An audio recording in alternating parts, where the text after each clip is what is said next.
Welcome back to Sex and the Apocalypse, where we talk about politics and whether or not people still want to get it on and fall in love while the world is on fire. I'm Anna, I'm your host, and today I want to talk about politics and pop culture through two artists who are very important but very different. Bad Bunny and Taylor Swift.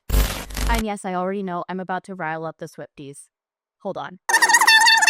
I'm right. Whatever you have to say about Taylor Swift, you have to admit she's America's sweetheart. Nashville bred, heartbreak certified, the queen of relatability. Her lyrics are about love, heartbreak, the guy that didn't text you back. Meanwhile, Bad Bunny is the king of Latin trap. He doesn't have a song that's entirely in English, and yet he's one of the most streamed artists on the planet. It might be because he speaks to millions of Americans whose lives aren't entirely in English either. He sings about gentrification, colonization, the magic that happens when immigrants come together. Now, the Super Bowl saw this as an opportunity to invite him and potentially grow their audience, and invited him to perform at the halftime show. But not everyone is happy about it. The MAGA meltdown over Bad Bunny headlining the Super Bowl halftime show is not letting up anytime soon. The NFL's decision drawing the ire of major right-wing commentators and influencers. NFL just chose the Bad Bunny rabbit or whatever his name is. I never heard of him. I don't know who he is. I don't know why they're doing it. I think it's absolutely ridiculous. Meanwhile, Taylor Swift dropped her album that week, promising to reveal the inner world of America's most iconic showgirl. But the album is, how do I put this nicely, bland. It's basic, pumpkin spice latte at best. Kinda sounds like someone asked ChatGPT to help them write them songs about their husband and his, well... Redwood tree, it ain't hard to see. His love was the key that opened my thighs. Hey, chat. Could you help me write a love song about my husband's Sure, you might consider calling it a magic wand, or perhaps a redwood tree. But clearly, I'm in a minority.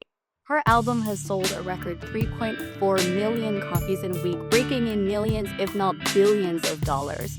She's been widely praised for digging into her innermost thoughts, showing her vulnerability, and giving Americans a much-needed escape right now. But is it escape? Or is it distraction? You might say that politics isn't Taylor Swift's job. Isn't being an entertainer enough? But let's peel back the curtain on the life of this showgirl, shall we? Taylor Swift has a fan base of cajillions. That's more than 180 million followers on Instagram, 10 million concert goers worldwide, to something like 150 shows around the world. More than half of US adults say that they're Taylor Swift fans, and some Swifties will go to great lengths to show it. She is so influential that political lobbyists have called it the Taylor Swift effect. One Instagram post simply encouraging people to vote resulted in a huge surge in voter registration. So what is today? What Tuesday? What was it that everyone is supposed to do today? Was it? Oh yeah, gotta go vote today.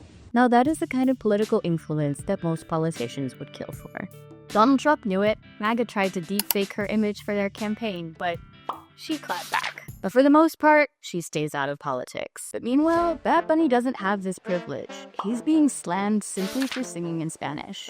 Even though he's been crushing it since he was topping the charts in 2020, he's stopped touring the United States since Trump came into power. Why? He knew his concerts were targets for ICE raids, and he wants to protect his fans. It's not like he stepped back. He's been in Puerto Rico creating new music, inviting fans to come see him there, and resisting in his own way. I made a mistake. I want to apologize to the immigrants in America. I'm in the United States. I know America is the whole continent. I want to say that this country is nothing without the immigrants. But let's go back to Taylor Swift, shall we? After clapping back to the MAGA deepfake, she went noticeably silent on politics. She got serious with NFL football player Travis Kelce, and this year they announced their engagement on Instagram. Wholesome. Don't get me wrong, there is nothing wrong with marriage or monogamy or being so excited about your husband's, well, anatomy that you must express it through song. But we live in a world where families are being split apart right now.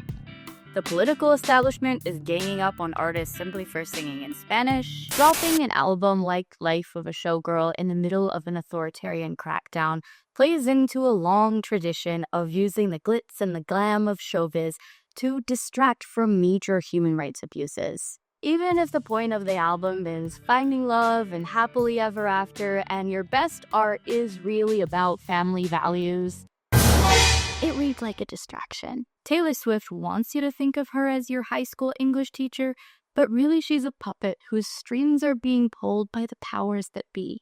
These powers are telling us to be traditional, be submissive, and not fight back. I think that most Americans can probably relate to this on some level. We censor ourselves. We've probably thought twice about going to a protest or making that post on social media, just trying to protect our jobs, keep our kids safe, keep our families together. The difference? Taylor Swift is in a position to take a stand. She's literally a billionaire who could be calling the shots herself. Instead, she's just going with the flow. There's a privilege to being apolitical. Bad Bunny would probably love to just celebrate the fact that he got chosen to play the halftime show, but he's being attacked before he's even had a chance to say his piece. Now, Turning Point USA, as that's Charlie Kirk's organization, is going to plan an alternative halftime show based around faith, family, and freedom. Now you tell me which show you'd rather watch. We all love music. It gives our lives rhythm and meaning and helps us get through the difficult moments in life. But we're living through a difficult moment right now. We're making and consuming art while immigrants are being deported and separated from their families. Even living your best basic pumpkin spice latte life, finding love, having some kids, having a nice home, is political when not everyone is allowed to do the same in peace. Whether you speak to that reality in your art or you choose to ignore it, now that's a choice. But what do you think? Do you think it's possible to have apolitical art? And if it is it any good? Let me know in the comments and subscribe for more.